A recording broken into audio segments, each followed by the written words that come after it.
नमस्कार, मैं हूं अंकुर और आप देख रहे हैं सत्य हिंदी का न्यूज बुलेटिन। एक नजर अब तक की सुर्खियों पर। मुंबई में पीएम मोदी की रैली में महाराष्ट्र के उप मुख्यमंत्री अजित पवार और उनके गुट एनसीपी के वरिष्ठ नेताओं की गैर मौजूदगी ने सत्तारूढ़ महायुति गठबंधन के भीतर तनाव पैदा कर दिया।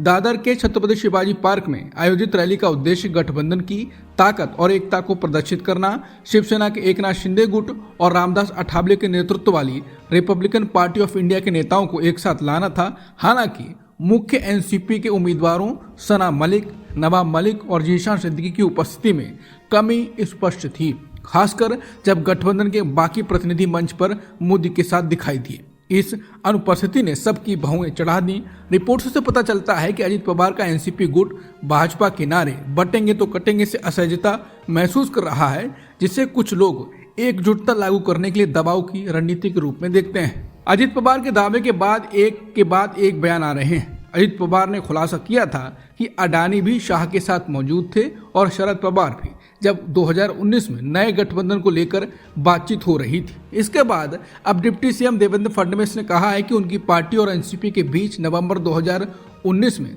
दिल्ली में एक बैठक हुई थी और चर्चा हुई थी, लेकिन उन्होंने कहा कि वहां मीटिंग हुई थी, लेकिन ये गौतम अडानी के आवास पर नहीं। बैठक में अमित शाह, शरद पवार, अजित पवार, प्रफुल्ल पटेल और मैं मौजूद था। ये दिल्ली में हुई थी। यही वो समय था जब उद्धव ठाकरे ने फैसला किया था कि वो हमारे साथ नहीं आएंगे। ऐसे में बीजेपी और एनसीपी को सत्ता में एक साथ लाने के लिए ये बैठक हुई। मुझे साफ याद है, मुझे 11 नवंबर 2019 को शरद पवार का फोन आया था। बैठक में शरद पवार ने राष्ट्रपति शासन लगाने का सुझाव दिया था। किसे कौन सा विभाग दिया जाएगा, इसे लेकर तमाम फैसले लिए गए। देवेंद्र फडणवीस से द हिंदू के इंटरव्यू में सवाल पूछा गया कि भाजपा वोट जिहाद और बटोगे तो कटोगे की बात करती है, क्या ये विभाजनकारी नहीं है? इस पर फडणवीस ने कहा कि कृपया समझें कि हम ऐसा क्यों बोल रहे हैं। लोकसभा चुनाव के दौरान कांग्रेस और एनडीए द्वारा वोट जिहाद का इस्तेमाल किया गया था। राजनीति एक लड़ाई है। अगर कोई हमला करता है तो आपको जवाबी हमला करना होगा। मस्जिदों पर बैनर लगा दिए जाते हैं कि अगर आप किसी को वोट नहीं देंगे तो ये अल्लाह के साथ धोखा होगा। वो कैसा धर्मनिरपेक्ष हैं? इन्हीं धार्मिक पिचों का इस्तेमाल उन्होंने लोकसभा चुनाव में किया था और इससे उन्हें अमरावती में, मालेगांव में, कई अन्य जगहों पर फायदा हुआ था। अब कांग्रेस ने उलेमाओं की ओर से रखी गई मांगों को मान लिया है। इनमें से एक मांग यह है कि 2012 से 2024 के बीच किसी भी दंगे में आरोपी सभी मुस्लिमों के खिलाफ मामले वापस लिए जाएंगे। वो इस तरह का दबाव बनाने की कोशिश कर रहे हैं और एमवीए ऐसी मांगों को स्वीकार कर रहा है। ऐसे समय में ये एक स्वाभाविक प्रतिक्रिया है। हम मुस्लिम विरोधी नहीं हैं, लेकिन हमें ये अल्पसंख्यक तुष्टीकरण और वोट विभाजन पसंद नहीं है। अगर वो ध्रुवीकरण के दम पर चुनाव जीतना चाहते हैं तो हम ऐसा नहीं होने देंगे। फिर उनसे कहा गया कि लेकिन आपके अपने गठबंधन सहयोगियों का कहना है कि महाराष्ट्र बटोगे तो कटोगे स्वीकार नहीं करेगा। दरअसल आपकी पार्टी के ही नेता अशोक चौहान और पंकजा मुंडे भी ऐसा कह चुके हैं। इस पर देवेंद्र फडणवीस ने कहा कि बटोगे तो कटोगे का सही मतलब वो नहीं समझ पाए होंगे। जब भी समुदाय, जाति, क्षेत्र, भाषा के आधार पर विभाजित हुआ है, उस पर विदेशी शक्तियों ने कब्जा कर लिया है। हमें साथ रहना है। राजस्थान के टोंक में चुनावी ड्यूटी पर तैनात एसडीएम को थप्पड़ मारने वाले उम्मीदवार नरेश मीणा सलाखों के पीछे हैं, लेकिन उसके समर्थक सड़कों पर लगातार बवाल मचा रहे हैं। हाईवे पर आगजनी और सड़क जाम की खबरें लगातार आ रही हैं। हालांकि पुलिस की कड़ी मुस्तैदी के चलते कोई बड़ी हानि अभी तक नहीं हो पाई है। वहीं पुलिस आज नरेश मीणा को कोर्ट में पेश करेगी। खबरों के मुताबिक नरेश मीणा के समर्थन में हिंडौन में जाम लगा दिया गया। रोड पर जाम लगाकर नरेश मीणा की रिहाई की मांग कर रहे हैं। सूचना पर सदर थाना प्रभारी कैलाश मीणा मौके पर पहुंचे और ग्रामीणों से समझा बुझाकर जाम को खुलवाया। देवली उनियारा उपचुनाव में निर्दलीय उम्मीदवार नरेश मीणा ने एसडीएम को थप्पड़ जड़ दिया, जिसके बाद माहौल गरमाया हुआ है। नरेश मीणा की गिरफ्तारी हो गई है। प्रत्याशी का आरोप था कि एसडीएम ने फर्जी वोटिंग कराई और इस मामले में एसडीएम का भी जवाब आ गया है। एबीपी न्यूज से बातचीत में एसडीएम अमित चौधरी ने कहा कि समरावता गांव में वोटिंग बहिष्कार के चलते 10 बजे तक एक भी वोट नहीं डाला था। जिला कलेक्टर ने इसी बात के लिए भेजा था कि आप वोट डलवा दीजिए, क्योंकि एक भी वोट पड़ जाता तो ये 100% बायकॉट नहीं आता। मैं तो सरकारी आदेशों की पालना कर रहा था। वोट डालने वालों में टीचर, आंगनबाड़ी कार्यकर्ता और उसका हस्बैंड था। इस वीडियो को शेयर करते हुए नरेश मीणा ने एसडीएम पर गंभीर आरोप लगाए। उन्होंने कहा कि स्वीकार किया कि जिला कलेक्टर के कहने पर उन्होंने मतदान बहिष्कार के रिकॉर्ड को तोड़ने के लिए समरावता पोलिंग बूथ में 3 कर्मचारियों से मतदान कराया था।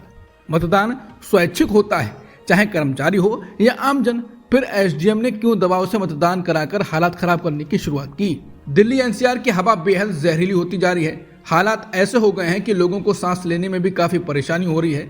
दिल्ली के कई इलाकों में एयर क्वालिटी 400 के पार पहुंच चुकी है। हवा की लगातार बिगड़ती हुई स्थिति के बाद 15 नवंबर यानी आज से ग्रेडेड रिस्पांस एक्शन प्लान के तीसरे चरण को लागू किया गया है। दिल्ली में वायु गुणवत्ता की बात करें तो राष्ट्रीय राजधानी के जहांगीरपुरी में सबसे ज्यादा AQI दर्ज किया गया है। यहाँ पर AQI 458 रहा है। इसके बाद वजीरपुर में 455 और बाकी जगह भी आसपास है। दिल्ली में जहरीली हवा के बाद अब 5वीं क्लास तक के स्कूल ऑनलाइन मोड पर ही चलेंगे।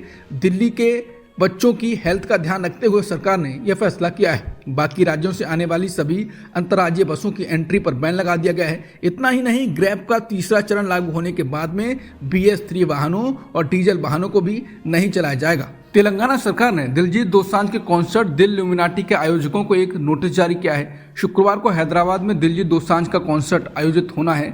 समाचार एजेंसी NI ने नोटिस की प्रति साझा की है। तेलंगाना सरकार की तरफ से जारी हुई नोटिस में कहा गया है कि दिलजीत को अपने कॉन्सर्ट के दौरान शराब, ड्रग्स या हिंसा को बढ़ावा देने वाले किसी भी गाने से बचना चाहिए। नोटिस में यह भी कहा गया है कि आयोजकों और गायक को लाइव शो के दौरान स्टेज पर बच्चों को नहीं बुलाना चाहिए। जारी नोटिस में तेलंगाना सरकार ने कहा कि विश्व स्वास्थ्य संगठन के मुताबिक वयस्क लोगों को 140 dB प्रेशर की आवाज़ से दूर रहना चाहिए। बच्चों के लिए 120 dB है। इसी वजह से कॉन्सर्ट के दौरान बच्चों को स्टेज से दूर रखना चाहिए। नोटिस के मुताबिक दिलजीत दोसांझ ने 26 और 27 अक्टूबर को अपने दिल्ली कॉन्सर्ट के दौरान शराब, ड्रग्स और हिंसा को बढ़ावा देने वाले गाने गाए थे। अमेरिका के नए चुने गए राष्ट्रपति ट्रंप ने रॉबर्ट F कैनेडी जूनियर को अमेरिका का स्वास्थ्य मंत्री नियुक्त किया है। ट्रंप ने अपनी एक पोस्ट में इस बारे में जानकारी दी। रॉबर्ट F कैनेडी जूनियर ने भी 2024 में राष्ट्रपति चुनावों में अपनी स्वतंत्र उम्मीदवारी पेश की थी, लेकिन बाद में उन्होंने ट्रंप को अपना समर्थन दे दिया था। वो कोविड के लिए इस्तेमाल की जा रही वैक्सीन के विरोधी के तौर पर भी जाने जाते रहे हैं। सीनेट ने भी स्वास्थ्य मंत्री के तौर पर कैनेडी के नाम पर मोहर लगा दी है। अमेरिका के नए चुने गए राष्ट्रपति ट्रंप ने टॉड ब्लैंच को नया अमेरिकी डिप्टी अटॉर्नी जनरल के तौर पर नामांकित किया है। टॉड ब्लैंच वही वकील हैं जिन्होंने हश मनी केस में ट्रंप के लिए मुकदमा लड़ा था। हश मनी मामले में ट्रंप को व्यावसायिक रिकॉर्ड में हेराफेरी करने का दोषी ठहराया गया था। वो पहले ऐसे अमेरिकी राष्ट्रपति थे जिनको ऐसे किसी मामले में दोषी ठहराया था। हालांकि अभी भी टॉड ब्लैंच को नियुक्ति के लिए सीनेट को मंजूरी चाहिए होगी।